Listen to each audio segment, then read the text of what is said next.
সালেহ আলাইহিস সালাতু ওয়াস সালাম যখন এই কথা বললেন, কওমরা বলতেছে তাহলে একটা কাজ করো, এই যে আমাদের পাশে যে একটা পাহাড় দেখতেছো, পাহাড়, এই পাহাড়ের ভিতর থেকে একটা উটনি অর্থাৎ মহিলা উট যদি বের করে তোমার খোদায় দিতে পারে তাহলে ঈমান আনবো। জোরে কোন সুবহানাল্লাহ। সালেহ আলাইহিস সালাতু ওয়াস সালাম আল্লাহ তাআলার কাছে হাত উঠে বললেন, মালিক, যখনই কিছু দোয়া করা শুরু করবেন হঠাৎ এখন ডাক ডাকায় সালে একটু পরে দোয়া করো, মনে হয় পাহাড়ের ভিতরে উট থাকতেও পারে। নাউজুবিল্লাহ। কি বেরেন, পাহাড়ের ভিতরে কি থাকতে পারে? উটনি থাকতে পারে। না না, এই কথা বললে হবে না, আরো কঠিন প্রস্তাব নাও। কয় কি প্রস্তাব?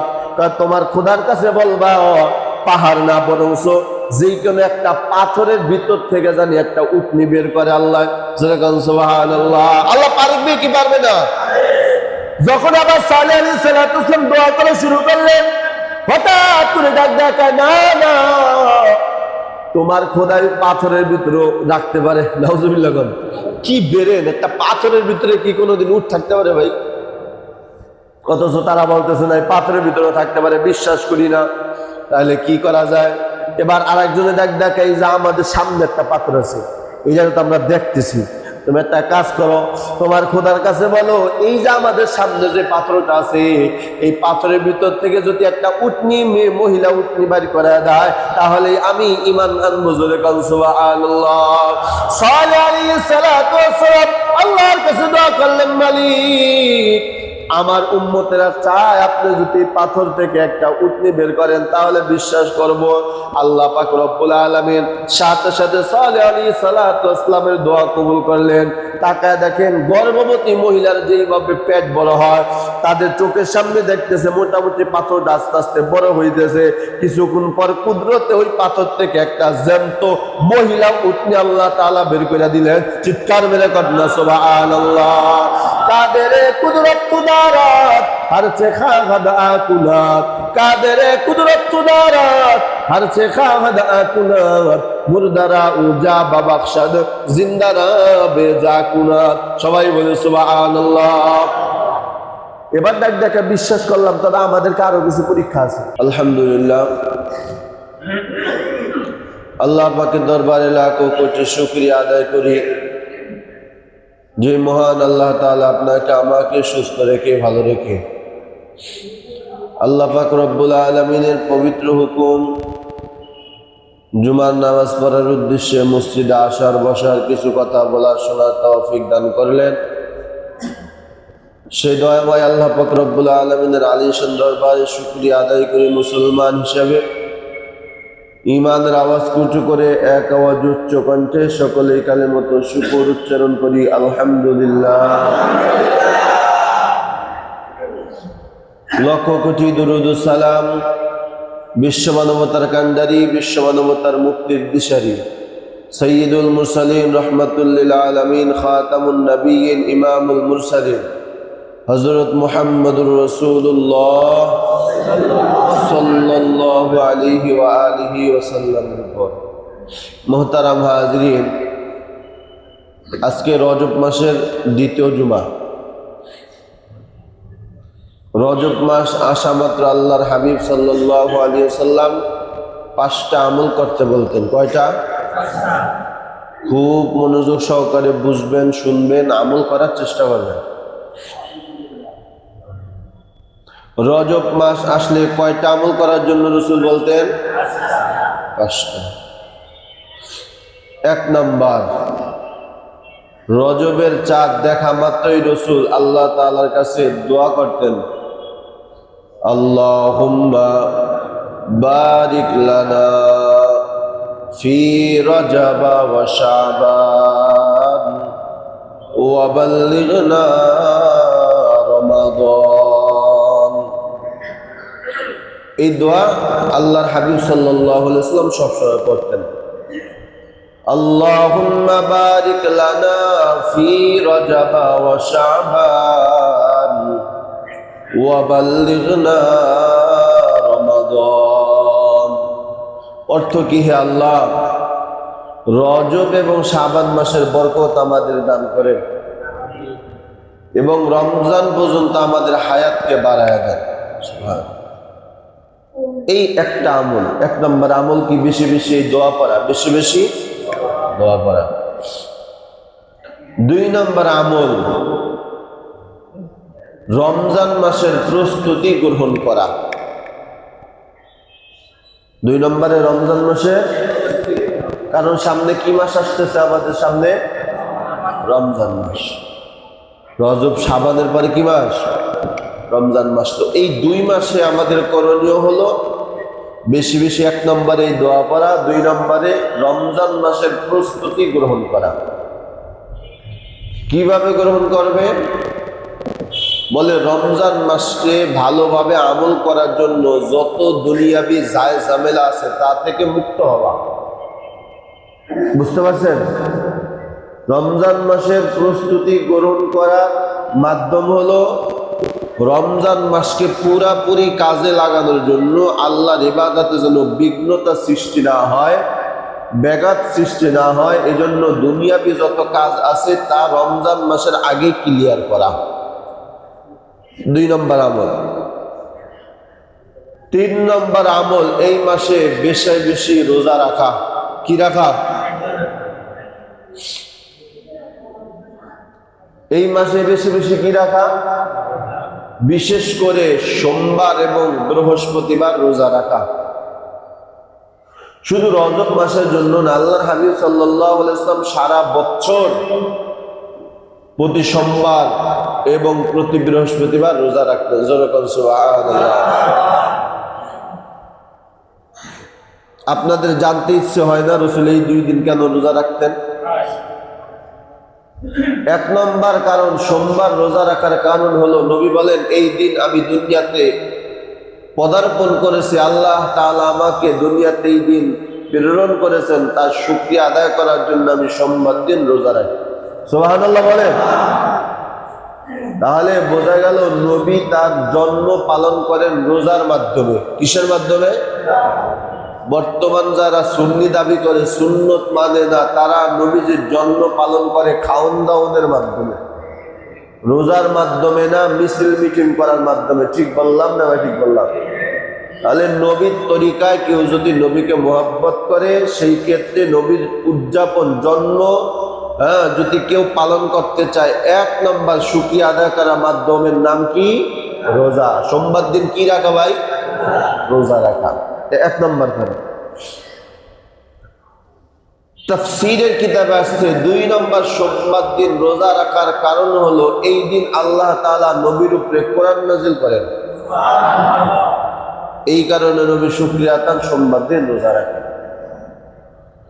বৃহস্পতিবার কেন রোজা রাখেন? মুহাদ্দিসিন ইকরাম বলেন, সারা সপ্তাহে আপনি কি আমল করলেন, কতটুকু নামাজ পড়লেন, কতটুকু নেকের কাজ করলেন, প্রতি বৃহস্পতিবার আল্লাহ তাআলার কাছে 1 সপ্তাহের আমল আল্লাহর কাছে পেশ করা হয়।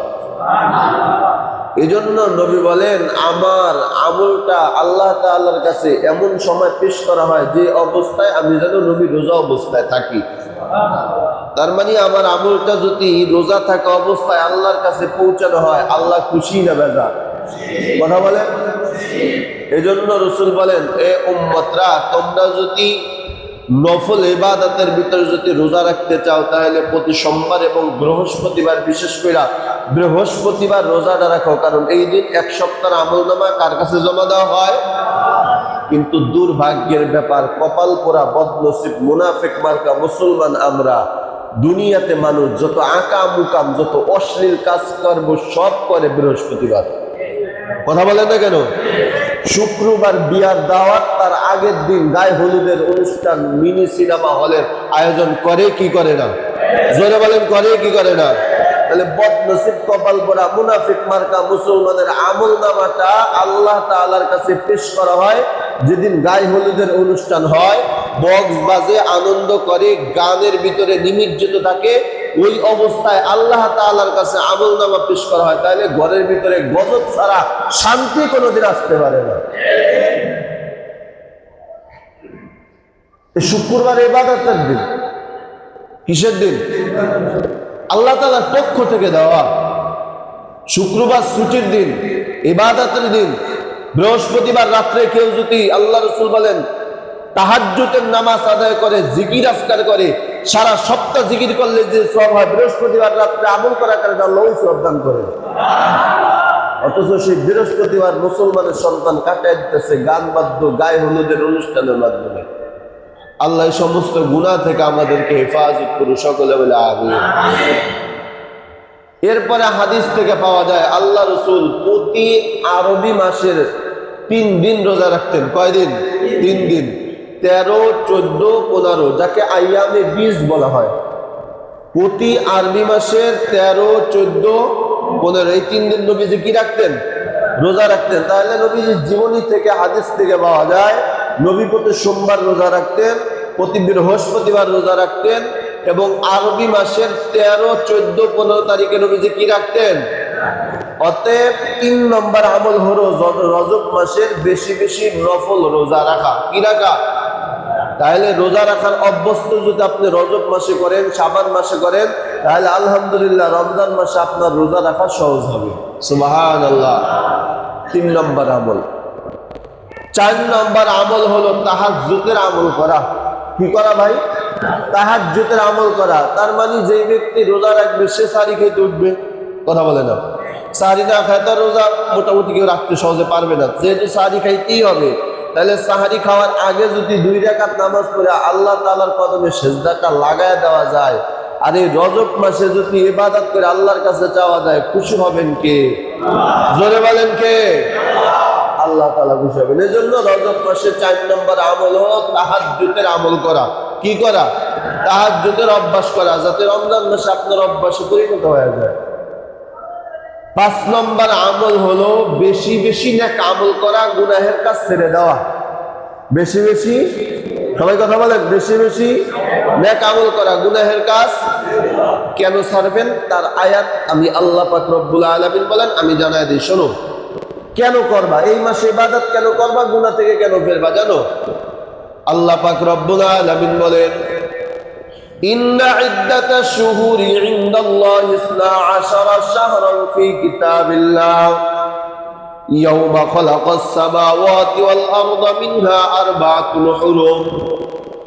আল্লাহ পাক রব্বুল আলামিন বলেন, আমি আল্লাহ পৃথিবী সৃষ্টি করেছি, আসমান সৃষ্টি করেছি, জমিন সৃষ্টি করেছি, দুনিয়া সৃষ্টি করেছি। আমি আল্লাহ আসমান, জমিন, দুনিয়া সৃষ্টি করার পর আরবি 12টা মাস আমি আল্লাহ নিজে নির্ধারণ করে রাখছি। এই আরবি 12টা মাস আমি আল্লাহ নির্ধারণ করে রাখার পর 4টি মাসকে আমি আল্লাহ সম্মান দান করছি। সুবহানাল্লাহ। আর জোরে বলেন সুবহানাল্লাহ। আরবাআতুল হুরুম, আরবাউন মানে 4, আরবিতে বলা আরবাউন, বাংলায় বলা হয় 4। অর্থাৎ এই 12টা মাসের ভিতরে আমি আল্লাহ 4 মাসকে সবচাইতে মর্যাদা এবং সম্মানিত করেছি। এই 4 মাসের ভিতরে 1 নম্বরের মাসের নাম হলো রজব, 1 নম্বরের মাসের নাম হলো মুহররম, 2 নম্বরে রজব, 3 নম্বরে জিলকদ, 4 নম্বরে জিলহজ। সুবহানাল্লাহ। কয়টা মাস? 1 নম্বরে মুহররম, 1 নম্বরে মুহররম, 2 নম্বরে রজব, 3 নম্বরে জিলকদ, 4 নম্বরে জিলহজ। আমি আল্লাহ এই 4টা মাসকে সবচেয়ে দামি এবং সম্মানজনক ভাবে আমি আল্লাহ সৃষ্টি করেছি, নির্ধারণ করে দিছি। বাআতুল হুরুম, আরবাআতুল হুরুম, সিল মাইরা দিলাম, এই 4টা মাস আমি আল্লাহর মাস। সুবহানাল্লাহ বলেন। এই 4 মাস কার মাস? আল্লাহ তাআলা বলেন 4টি মাস হলো আমি আল্লাহর মাস। মানে আমি আল্লাহ যেমন সম্মানিত, আমার মাসও আল্লাহ তো সবকিছু সৃষ্টি করছেন, তার ভিতরে আলাদা আলাদা ভাবে কিছু মাসের মর্যাদা দান করছেন। সুবহানাল্লাহ। দিন রাত সৃষ্টি করছেন কে? কিন্তু রাতের ভিতরে আলাদা ভাবে কিছু আলাদা রাতের বরকত আছে না নাই? শবে বরাতের রাত্র, আজকে যা রাত্র হবে ওইটাও কি? তবে শবে বরাতের মতো দাম হবে নাকি? কথা বলে না কেন? শবে কদরের মতন দাম হবে নাকি? এজন্য আল্লাহ তাআলা বলেন 4টি মাসকে আমি আল্লাহ সবচেয়ে সম্মানিত বানাইলাম।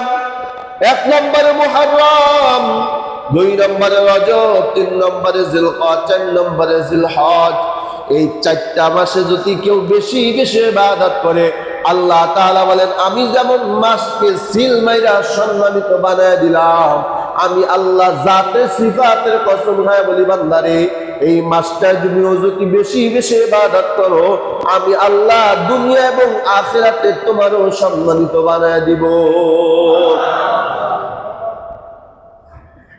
কেমন এই মাসের দাম?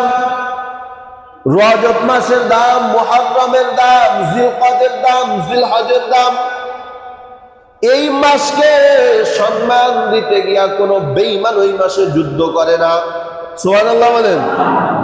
তারিখের কিতাবের ভিতরে আছে এই মুহররম, রজব, শাবান, রজব, জিলকদ, জিলহজ 4 মাসের ভিতরে যদি যুদ্ধ হইতো, তারিখের কিতাবের ভিতরে লেখে বইলা দিত ভাইরে এই মাসে তোমার সাথে যুদ্ধ করবো না, রজব মাস শেষ হয়ে যাক তারপরে তোমার সাথে যুদ্ধ করব।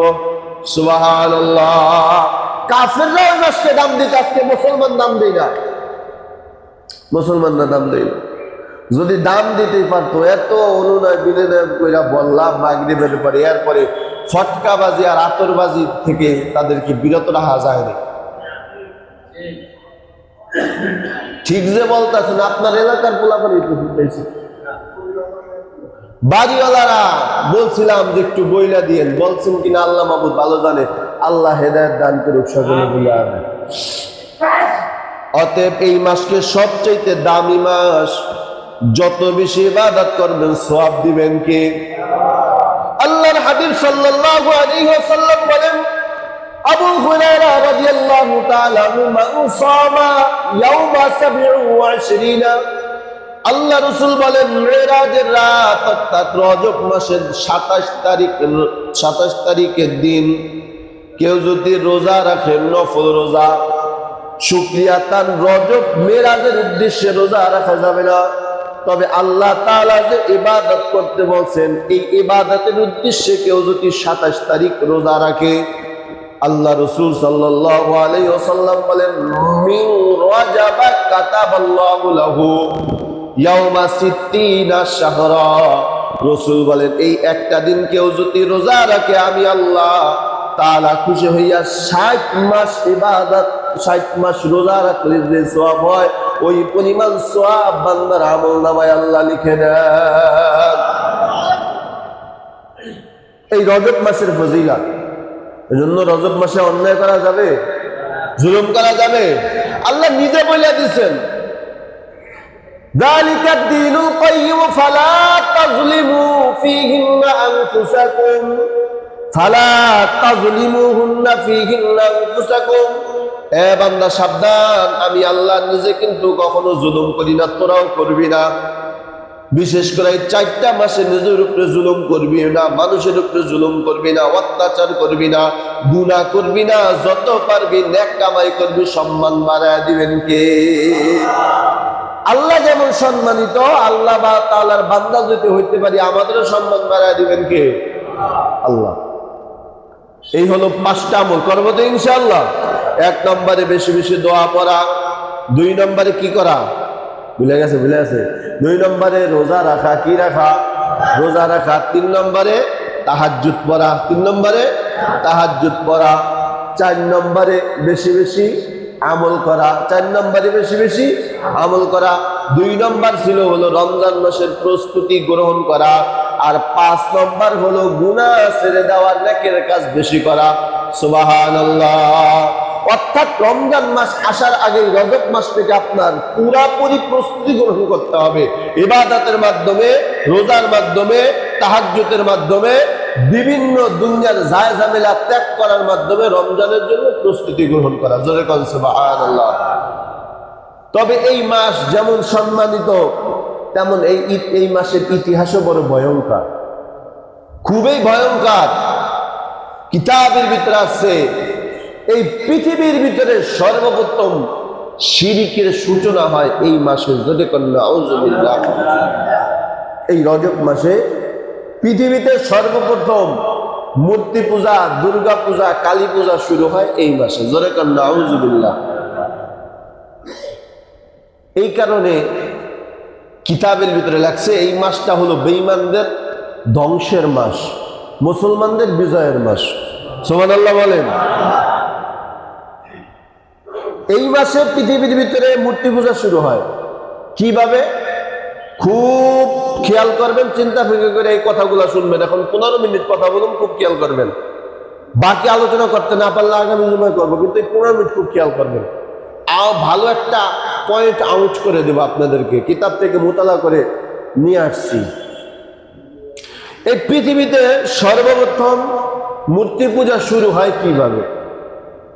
এই মূর্তি পূজা শুরু হয় ইবলিসের মাধ্যমে। কার মাধ্যমে? সবাই জোরে বলেন। ইবলিসের মাধ্যমে পৃথিবীতে মূর্তি পূজা শুরু হয়। কিন্তু কোন কিতাবের ভিতরেও মূর্তি পূজা করা জায়েজ আছে? কথা বলে না কেন? জায়েজ আছে।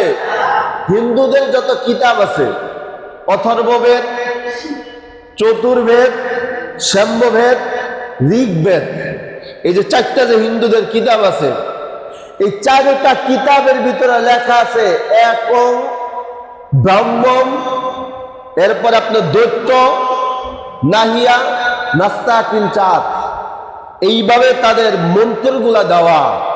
তার ব্যাখ্যা হলো একং ব্রাহ্মণ, দৈত্য, নাহিয়া, নাস্তি, কিঞ্চাত। তাদের ওই কিতাবের ভিতরে স্পষ্ট লেখা আছে ব্রাহ্ম বলতে কেউ নাই, দৈত্য বলতে কেউ নাই, এক আল্লাহ ছাড়া ইবাদতের উপযুক্ত আর কেউ নাই। জোরে কোন সুবহানাল্লাহ। তাদের হিন্দু ভাইজানদের বইয়ের ভিতরে আমি নিজে পাইছি। ঋগ্বেদের ভিতরে কি বলা? একম এবং অদ্বৈতম, বলে একমও কেউ নাই আল্লাহ ছাড়া, এবংও কেউ নাই আল্লাহ ছাড়া, দ্বৈতমও কেউ নাই আল্লাহ ছাড়া। তার মানে সব কিছুর ইবাদতের উপযুক্ত একজন, যিনি তিনি কে? আল্লাহ। এই হিন্দু ভাইজান যারা আছে, এদেরকে আপনি যদি জিজ্ঞাসা করেন আপনারা যে মূর্তি পূজা করেন কোথা থেকে পাইলেন, এদের কোনো ইতিহাস নাই, কোনো ইতিহাস নাই, কোনো কিতাবে নাই। কারণ এদের মূর্তি পূজার সৃষ্টিকর্তাই হলো ইবলিস। কে? জোরে বলেন। ইবলিস। এজন্য কোনো হিন্দু যদি 4টা কিতাব সঠিকভাবে মোতালা করে, আমার বিশ্বাসের সাথে সাথে কালেমা পড়ে মুসলমান হয়ে যাবে। জোরে বলেন সুবহানাল্লাহ। ওদের মন্ত্রের ভিতরে এইভাবে লেখা আছে। তো পৃথিবীতে শিরকের সূচনা কিভাবে হয়? হযরত নূহ আলাইহিস সালাতু ওয়াস সালামের জামানা থেকে শিরকের পূজা শুরু হয়। হযরত নূহ আলাইহিস সালাতু ওয়াস সালাম যখন কওমদেরকে দাওয়াত দিলেন, ইয়া কওমি ইবুদুল্লাহ মা লাকুম মিন ইলাহিন গায়রু, এই আমার কওমরা, একমাত্র আল্লাহর ইবাদত করো, আল্লাহ ছাড়া কারো ইবাদত করিও না।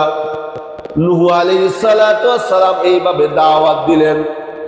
দাওয়াত দেওয়ার পর 950 বছর পয়গম্বর নূহ দাওয়াত দিলেন। এর ভিতরে মাত্র 40 জন মানুষ মুসলমান হয়।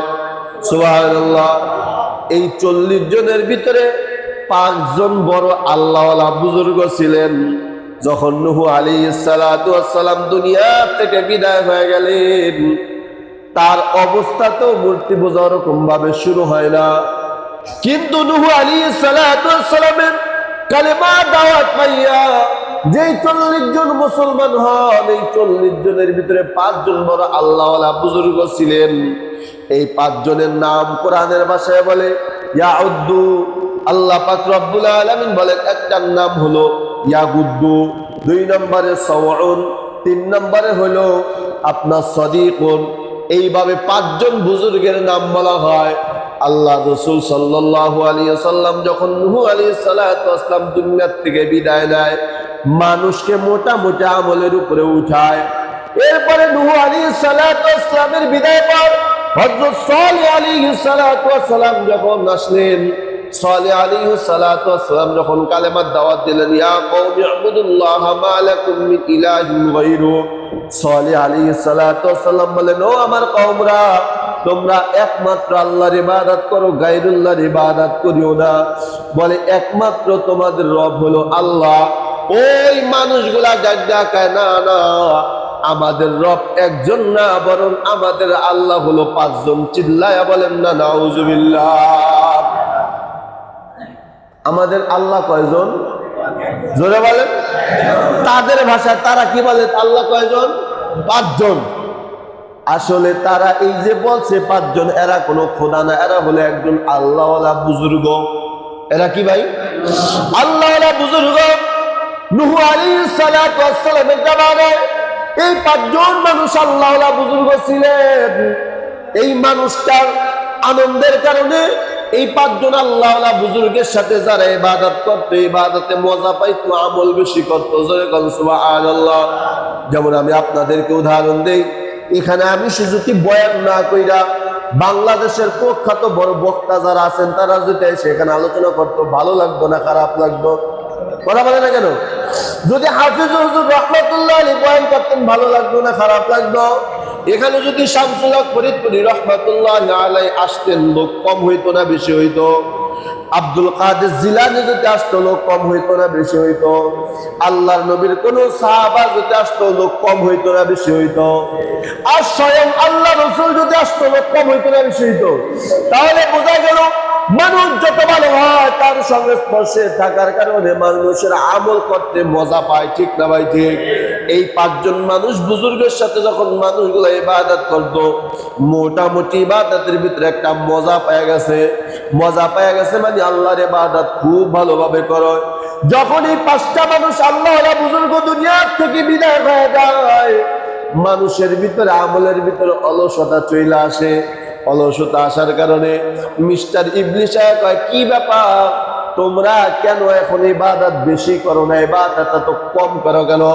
ডাক দেখায় যে পাঁচজন বুজুর্গ ছিল তাদের সাথে নামাজ পড়তে খুব ভালো লাগলো, জিকির করতে ভালো লাগলো, এখন তারা নাই, এই কারণে ইবাদতে মজা পাই না। কথা ঠিক কিনা? খুব খেয়াল করেন, এই পাঁচজন বুজুর্গ যখন তাদের সাথে আমল করতো, তারা ইবাদতে মজা পাইতো। যখন এই পাঁচজন নূহ আলাইহিস সালাতু ওয়াস সালামের জামানায় প্লাবনে যখন ধ্বংস হয়ে গেলেন, যখন দুনিয়া থেকে বিদায় হয়ে গেলেন, এখন মানুষ আর তেমন আমল করে না। সালেহ আলাইহিস সালাতু ওয়াস সালামের জামানায় এসা তখন ইবলিস বলতেছে, ব্যাপার কি তোমরা আমল করো না কেন?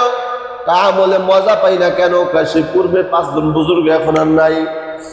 এবার শয়তান সর্বপ্রথম কিভাবে কুমন্ত্রণা দেয়? শোনো, যদি আমলটা আরো স্পিরিট বাড়াইতে চাও, আমলের ভিতরে যদি মজা আনতে চাও, তাহলে একটা কাজ করো, তোমাদের যে পাঁচজন বুজুর্গ মারা গেছে তাদের আকৃতি আমি জানি, তাদের আকৃতিতে আমি 5টা মূর্তি বানায় দিলাম। এই 5টা মূর্তি পাশে রেখে ইবাদত করবা, আর মনে মনে নিয়ত করো এই বুজুর্গ আমাদের সাথেই আসে। জোরে বলেন নাউজুবিল্লাহ। সর্বপ্রথম শয়তান এভাবে চক্রান্ত করছে, পাশে রাখছে, পাশে মূর্তি আগে সামনে নেই, পাশে রাখছে।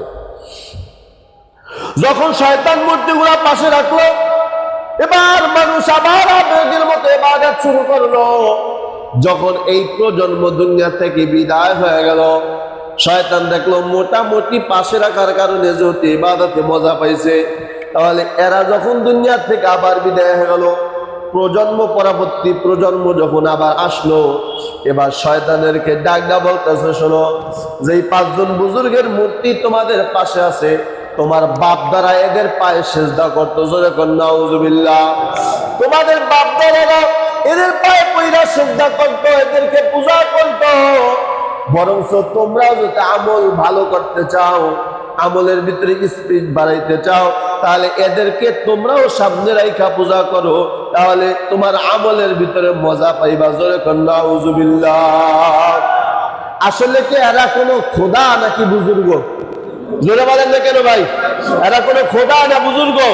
তাহলে এখান থেকে একটা ফাইনাল জবাব দিয়া দিলাম, বাংলার জমিনে যত দুর্গা পূজা হয়, যত মাজার পূজা হয়, যত উরুস পূজা হয়, এগুলো কিন্তু এই উরুজের মাধ্যমে, মাজারের মাধ্যমে যত পূজা হয়, এই আল্লাহওয়ালাদের কোনো দোষ নাই, বরং শয়তান তাদেরকে গ্রাস করে ফেলাইছে। কথা ঠিক কিনা? অতি ভক্তি চোরের লক্ষণ। এই অতি ভক্তি দেখাইতে গিয়া মানুষ পাগল হয়ে যায়, দরবারে গিয়ে কোনো কিছু পাইলে আর ওই দরবার ছাড়ে না। আল্লাহ পাক রব্বুল আলামিনের পয়গম্বর বলেন, মানুষ যখন ওখানে গিয়া কোনো কিছু পায় তখন ওই দরবার আর ছাড়ে না। হিন্দুরা পূজা কইরা কিছু পায় বিদায় পূজা ছাড়ে না, আর মুসলমান বাবার দরবারে গিয়া কিছু পায়, এই কারণে বাবার দরবারও ছাড়ে না। কথা ঠিক কিনা? কিছু না পাইলে আর ওখানে যায় না, কি পায়? মনে করেন বাবার দরবারে গেছে, আপনি বলার আগে আপনার নাম বইলা দিছে, আপনার কয় ছেলে কয় মেয়ে এটা বইলা দিছে। আমি শুধু বুঝাইতে চাই শিরিকের সূচনা কিভাবে হয়। সেই শিরিকের সাথে আর আমাদের বাংলাদেশের মাজার পূজারীদের ভিতরে কোনো পার্থক্য নেই। কথা বলে না কেন? আছে কোনো পার্থক্য? তারাও সেই বুজুর্গের নামে মূর্তি বানাইয়া মাজার পূজা শুরু করছে। বর্তমানেও শাহজালাল রহমতুল্লাহ আলাইহির নামে মাজার বানাইয়া তারাও কি পূজা করে কি করে না? জোরে বলেন, করে কি করে না? আমার মন বলে শাহজালাল রহমতুল্লাহ আলাইহি আল্লাহ তাআলা যদি একবার জিন্দা কইরা দুনিয়াতে পাঠায় দিতে পারতেন, কবর থেকে যদি আসতেই পারতেন, আর যদি আল্লাহ তাআলা তার একটু পরিমাণ ক্ষমতা দিতেন, তাহলে সর্বপ্রথম মাজারের ভিতরে ঢুইকা বলতো, ইয়ামান দেশ থেকে ইসলাম প্রচারের জন্য বাংলাদেশে কত কষ্ট করে আসলাম শিরিক দূর করার জন্য, আর সেই শিরিকেই আমার মাজারে করতেছো। সর্বপ্রথম জুতা দিয়া পিড়াইয়া মাজারে যারা খাদেম তাদেরকে বাইর করতে, কথা ঠিক কিনা? তাহলে বোঝা গেল এই যে মূর্তি পূজা, মাজার পূজা, এগুলা সব হয় ভক্তি থেকে। কে থেকে ভাই? জোরে বলেন, কি থেকে? ভক্তি থেকে। আপনি আপনাদেরকে আরো সঠিকভাবে বুঝাই। আমার সাথে যে ঘটনা ঘটছে, আমি যে মাঝে মাঝে ফুট হয়ে দিই না, কথা বলেন, একজনে এক হুজুর আপনি কি করে ফুট দিচ্ছেন বুঝি না, পেট ব্যথা ভালো হয়ে গেছে গা। এখন আইসা হুজুর আপনি যদি তাবিজ দেন তাবিজও ভালো হয়ে যাব। তার মানে আল্লাহ তাআলার উপরে বিশ্বাস বেশি না রেখে আমার তাবিজের উপরে বিশ্বাস করতেছে। কথা বলে না, কথা বলে না। তাবিজের উপরে বিশ্বাস করতেছে। আপনি তাবিজ দেন, আমি বলি আপনি নামাজ পড়েন, পর্দা করেন, হালাল খান, ঘরের ভিতরে শান্তি দিবেন কে? আপনি যদি নামাজ পড়েন, রোজা করেন, হালাল খান, ঘরের ভিতরে শান্তি দিবে কে? তাবিজ লাগবে?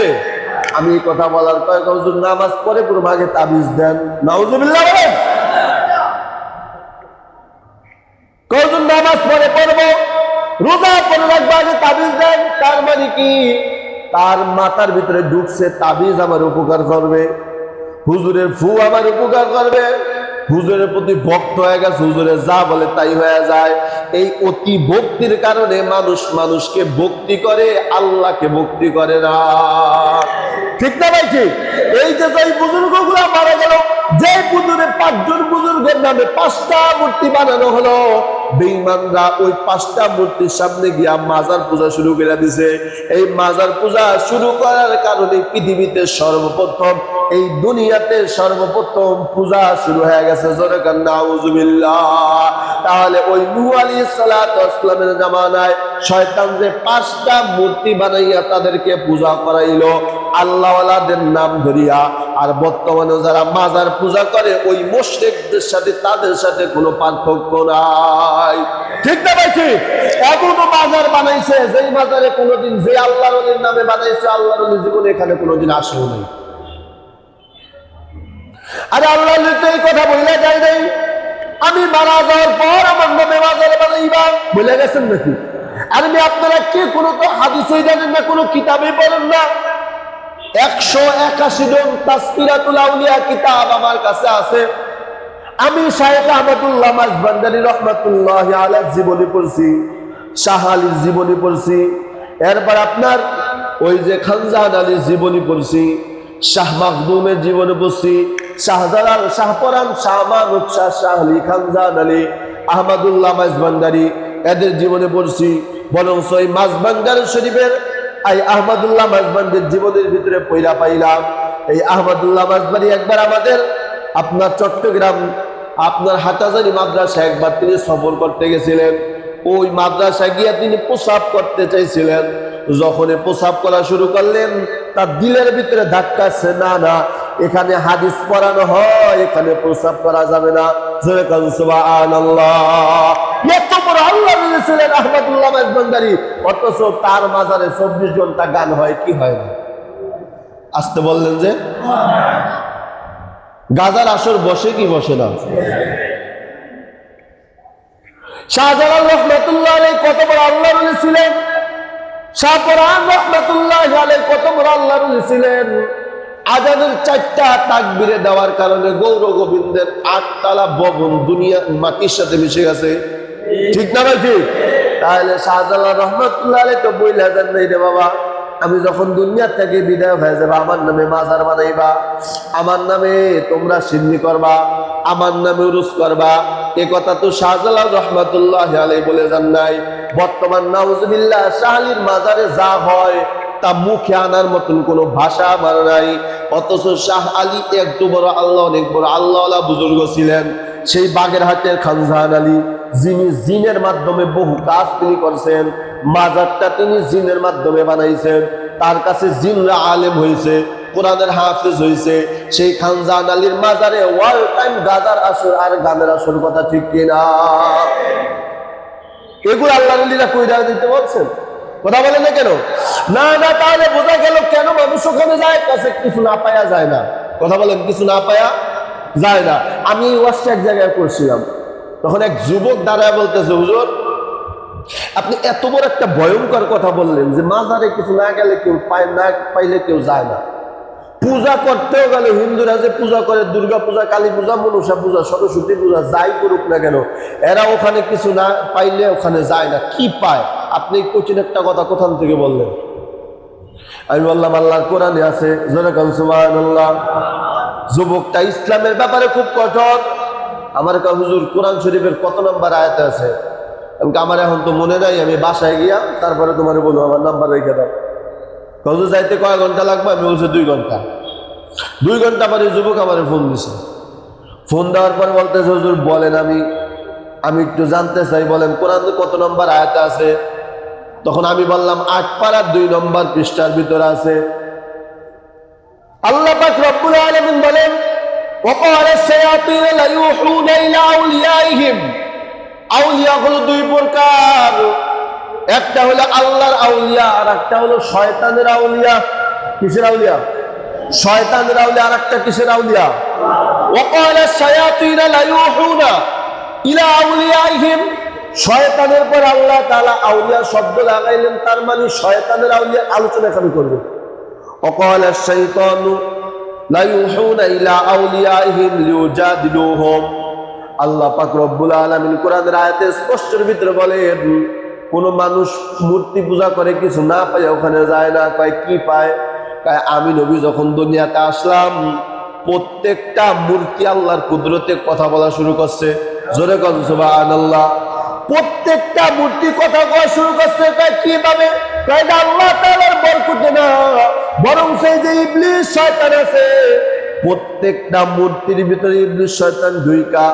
তারপরে মানুষ যখন পূজা দিতে আসতো, ওই যে 360টা মূর্তি যে কাবা ঘরের ভিতরে রাখছে, ওই মূর্তির সামনে যখন মানুষ এসে মাথা নত করে মূর্তি পূজা করত, অকালা শায়াতিনা লা ইউহুনা, লা ইউহুন মানে আওয়াজ দেওয়া, মূর্তির ভিতর থেকে আওয়াজ দিত, হে আরববাসীরা সাবধান, মুহাম্মদ নামে এই মক্কার ভিতরে একটা যুবক আছে যে তোমাদের ঈমানকে ধ্বংস করবে, ধর্মকে ধ্বংস করবে, সাবধান, তার থেকে যদি তোমরা নিস্তার পেতে চাও তাহলে কখনোই আমারে বাইতুল্লাহ থেকে সরাইবা না।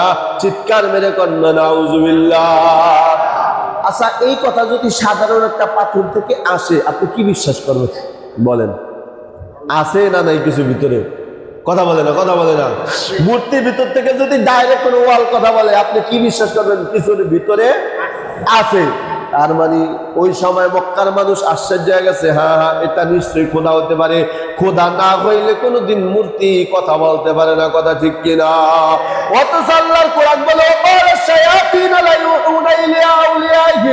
আল্লাহ তাআলা বলেন একদল হলো আল্লাহর আউলিয়া আর একদল হলো শয়তানের আউলিয়া, যার নামাজ নাই, রোজা নাই, পর্দা নাই, হালাল নাই, হারাম নাই, সুন্নত নাই, কোরআন তেলাওয়াত নাই, তাহাজ্জুদ নাই। এই বান্দা যদি পেটে হাত দিলে পেট ব্যথা ভালো হয়, মাথার ভিতরে যদি হাত দেয় মাথা ব্যথা ভালো হয়, যদি ফু দেয় তার মাধ্যমে যদি তোমার সমস্যা সমাধান হয়। আল্লাহ তাআলা বলেন এটা কোনো কারামতি না, কাশফ না, এটা একমাত্র কুফরি কালাম আর জিনের খেলা। চিল্লায়া বলেন না, কথা ঠিক কিনা? জিনের কালাম, জিন আর কুফরি কালাম, আর হলো জিনের খেলা। আমি নিজে পিসাব হইতে পারব কেমনে জানেন? আমি যদি কিছু জিনরে বশ করি, আপনারা যদি আসার আগে আপনাকে যদি এই তোর নাম এইটা, তোর 3 ছেলে 3 মেয়ে, আজকে তোর বউরে তুই পিটাইছিস কে, আপনি কি ভাববেন? বাপরে বাপ, হুজুর অনেক বড় বুজুর্গ। ঠিক বললাম না ভাই? ঠিক বললাম? হুজুরের মতো বুজুর্গ জগতে কেউ নাই। অথচ আমার নামাজ নাই, রোজা নাই, পর্দা নাই, নবী সুন্নত নাই, কিছু নাই। রাসূল বলেন যদি তুমি দেখো তার নামাজ নাই, রোজা নাই, পর্দা নাই, হালাল নাই, হারাম নাই, তাহাজ্জুদ নাই, কোরআন তেলাওয়াত নাই, ও তোমার পিছনের 100 বছর আগের কথাও যদি বইলা দেয়, তোমার প্যারের কথাও যদি বইলা দেয়, যদি বিশ্বাস করে ঈমান শেষ, সাথে সাথে তুমি মুশরিক হয়ে যাইবা। কারণ গায়বী খবর একমাত্র জানার আছে তিনি কে? জোরে বলেন তিনি কে? তাহলে তোমার গায়বী খবর যদি কোনো ইনসান বইলা দেয়, ওটা আসলে মানুষ না, মানুষ রূপী ওর ভিতরে শয়তান ঢুকছে, শয়তান বইলা দেয়। ঠিক না ভাই? ঠিকই। এজন্য মুহতারাম হাজিরিন, যে কথাটা আমি বুঝাইতে চাই, সেই শিরকের সূচনা নূহ আলাইহিস সালাতু ওয়াস সালামের জামানায় যেভাবে হয়েছে, তাহলে দ্বিতীয় নম্বর পদ্ধতি ছিল কি? তোমার বাপ দাদারা এই মূর্তি পূজারের সম্মান দিয়া, মূর্তিগুলারে সম্মান দিয়া তারপরে সেজদা দিত। যদি করো ইবাদতে তোমাদের পাওয়ার বাইরে যাবে। তখন মানুষগুলা মূর্তি পূজা শুরু করছে। সালেহ আলাইহিস সালাতু ওয়াস সালাম বলেন, ইয়া কওমি ইবুদুল্লাহ মা লাকুম মিন ইলাহিন গায়রু, খবরদার মূর্তি পূজা করিও না, বরং তোমাদের রব কিন্তু একমাত্র কে? আল্লাহ। এই কথা বলার পর তার সম্প্রদায় বলে, এই সালেহ, আমরা তো এতদিন এই বুজুর্গদের পূজা করছি, কিন্তু তুমি যে বলতেছো একমাত্র আল্লাহ, আল্লাহ কই? কি বলতেছে? আল্লাহ, আল্লাহ কোথায়? তো বলতেছে আল্লাহ কোথায় মানে আল্লাহকে তো দেখা যায় না, চর্মচক্ষু করা যায় না, দেখা যায় না, কিন্তু আল্লাহর কুদরত দেখা যায়। জোরে কোন সুবহানাল্লাহ। আল্লাহর কুদরত দেখা যায় কি যায় না? আল্লাহর কুদরত দেখা যায়। তো কওমরা বলতেছে, আচ্ছা আল্লাহর কুদরত যদি দেখা যায়, তাহলে আমরা যা চাম তা যদি আল্লাহ দিতে পারে, তাহলে কালেমা পড়ে মুসলমান হব। সুবহানাল্লাহ জোরে বলেন। সালেহ আলাইহিস সালাতু ওয়াস সালাম যখন এই কথা বললেন, কওমরা বলতেছে তাহলে একটা কাজ করো, এই যে আমাদের পাশে যে একটা পাহাড় দেখতেছো, পাহাড়, এই পাহাড়ের ভিতর থেকে একটা উটনি অর্থাৎ মহিলা উট যদি বের করে তোমার খোদায় দিতে পারে, তাহলে ঈমান আনবো। জোরে কোন সুবহানাল্লাহ। সালেহ আলাইহিস সালাতু ওয়াস সালাম আল্লাহ তাআলার কাছে হাত উঠে বললেন, মালিক, যখনই কিছু দোয়া করা শুরু করবেন, হঠাৎ এখন ডাক ডাকায়, সালেহ একটু পরে দোয়া করো। মনে হয় পাহাড়ের ভিতরে উট তো থাকতেও পারে। নাউজুবিল্লাহ। কি বেরেন, পাহাড়ের ভিতরে কি থাকতে পারে? উটনি থাকতে পারে। না না, এই কথা বললে হবে না, আরো কঠিন প্রস্তাব নাও। কয় কি প্রস্তাব? তোমার খোদার কাছে বলবা পাহাড় না, বরং যে কোনো একটা পাথরের ভিতর থেকে জানি একটা উটনি বের করে আল্লাহ। সুবহানাল্লাহ। আল্লাহ পারবে কি পারবে না? যখন আবার সালেহ আলাইহিস সালাতু ওয়াস সালাম দোয়া করা শুরু করলেন, হঠাৎ করে ডাক দেখায়, না না, তোমার খোদাই পাথরের ভিতরে রাখতে পারে। নাউজুবিল্লাহ। কি বেরেন, একটা পাথরের ভিতরে কি কোনোদিন উট থাকতে পারে ভাই? অথচ তারা বলতেছে না পাথরের ভিতরে থাকতে পারে, বিশ্বাস করি না। তাহলে কি করা যায়? এবার আরেকজনে দেখাই যে আমাদের সামনে একটা পাথর আছে, এই জায়গা তো আমরা দেখতেছি, তুমি একটা কাজ করো, তোমার খোদার কাছে বলো, এই যে আমাদের সামনে যে পাথরটা আছে, এই পাথরের ভিতর থেকে যদি একটা উটনি মহিলা উটনি বাড়ি করা দেয়, তাহলে আমি ঈমান আনবো। জোরে কোন সুবহানাল্লাহ। সালেহ আলাইহিস সালাতু ওয়াস সালাম আল্লাহর কাছে দোয়া করলেন, মালিক, আমার উম্মতেরা চায় আপনি যদি পাথর থেকে একটা উটনি বের করেন তাহলে বিশ্বাস করব। আল্লাহ পাক রব্বুল আলামিন সাথে সাথে সালেহ আলাইহিস সালাতু ওয়াস সালামের দোয়া কবুল করলেন। তাকায় দেখেন, গর্ভবতী মহিলার যেইভাবে পেট বড় হয়, তাদের চোখের সামনে দেখতেছে মোটামুটি পাথরটা আস্তে আস্তে বড় হইতেছে। কিছুক্ষণ পর কুদরতে ওই পাথর থেকে একটা জ্যান্ত মহিলা উটনি আল্লাহ তাআলা বের করে দিলেন। চিৎকার মেরে কন্যা সুবহানাল্লাহ। কাদের কুদরত কুদারত হর সে খাদ আকুনাত, কাদের কুদরত কুদারত হর সে খাদ আকুনাত, মুর্দারা উজা বাবাকশাদ, জিন্দারা বেজা কুনাত। সবাই বলে সুবহানাল্লাহ। এবার দেখা বিশ্বাস করলাম, তবে আমাদেরকে আরো কিছু পরীক্ষা আছে। কি পরীক্ষা বলো? ওই উম্মতকে দেখা সালে শোনো, এই উটনি তো বের করলো বুঝলাম, এখন তোমার রব যদি এই উটনি থেকে আমাদেরকে দুধ খাওয়াইতে পারে তাহলে বিশ্বাস করবো। জোরে করো সুবহানাল্লাহ। এবার দেখা বাচ্চা ছাড়া তো দুধ হয় না, বাচ্চা লাগবে। এবার তার কমরা বলতেছে যে আল্লাহ পাথর ফাটাইয়া যদি একটা মহিলা উটনি বের করতে পারে, বাচ্চা ছাড়াও ওই আল্লাহ উটনির ভিতরে দুধের ব্যবস্থা করতে পারে। সুবহানাল্লাহ। একটু ঈমান আইছে। সালেহ আলাইহিস সালাতু ওয়াস সালাম আবার দোয়া করলেন, মালিক, আপনি যদি দুধ থেকে দুধের ব্যবস্থা করেন তাহলে আমার কওমরা মানবে। আল্লাহ তাআলার কাছে যখন দোয়া করলেন, আল্লাহ তাআলা দেখা চাইলে তুমি একটা কাজ করো, তোমার কওমে যত বালতি আছে, ড্রাম আছে, মগ আছে, যা আছে, কলস আছে, সব নিয়ে আসতে বলো, আমি আল্লাহ দুধের ব্যবস্থা করবো। কেমন? তারিখের কিতাবের ভিতরে লেখে তাদের বালতি গ্রাম যে জানি আছে সব দুধে ভরপুর হয়ে গেছে, তারপরে অবশিষ্ট দুধ মাটিতে পড়া শুরু হয়ে গেছে। চিৎকার মেরে কন্যা সুবহানাল্লাহ। এই কুদরত দেখা মাত্র ওখানে যারা উপস্থিত ছিলেন সবাই কালেমা পড়া মুসলমান হয়ে গেছে। ও তারা হাজিরিন, তাহলে আমি যে কথাটা বুঝাইতে চাই, বুজুর্গের ভিতরে অতি ভক্তি করার কারণে মূর্তি পূজা শুরু করছে, এজন্য অতি ভক্তি করা যাবে না। অনেকে মনে করে আসলে তারা পূজা করতো কেন জানেন? তারা মনে করতো যেমন একটা রাষ্ট্র চালানোর জন্য এমপি দরকার, মন্ত্রী দরকার, চেয়ারম্যান দরকার, তাহলে আল্লাহর মনে দুনিয়াটা চালানোর জন্য কিছু আল্লাহ দায়িত্ব দিয়ে দিছে। নাউজুবিল্লাহ বলেন, জোরে বলেন নাউজুবিল্লাহ। এই জন্য মুহতারাম হাজিরিন, স্পষ্ট কথা, আল্লাহ তাআলার সৃষ্টির ভিতরে কোনো শরীক, কথা বলেন, সৃষ্টির ভিতরে কি নেই কোনো? আল্লাহ যখন যায় তাই কি তা কি হয়ে যায়, আল্লাহ যখন যা চায় তাই কি হয়ে যায়। ইন্নামা আমরুহু ইযা আরাদা শাইআন আন ইয়াকুল লাহু কুন ফায়াকুন, আল্লাহ যখন যা বলে সাথে সাথে তাই হয়ে যায়। অতএব মুহতারাম হাজিরিন, রজব মাসের আলোচনা এখানেই থাকবে। আজকের আপনার এই রজব মাস হলো কাফেরদের ধ্বংসের মাস, মুসলমানদের বিজয়ের মাস। অতএব এই মাসে বেশি বেশি ইবাদত করব, রোজা রাখবো, নামাজ পড়বো, তাহাজ্জুদ করব, রমজানের প্রস্তুতি গ্রহণ করবো। রাজি আছি ইনশাআল্লাহ? গুনাহের কাজ ছাড়বো, নেকের কাজ পুরাপুরি ধরবো। যদি করতে পারি আপনারা আমার সম্মান বাড়ায় দিবেন কে? আল্লাহ তাআলা আমাদের সকলকে কথাগুলোর প্রতি আমল করার তৌফিক দান করেন।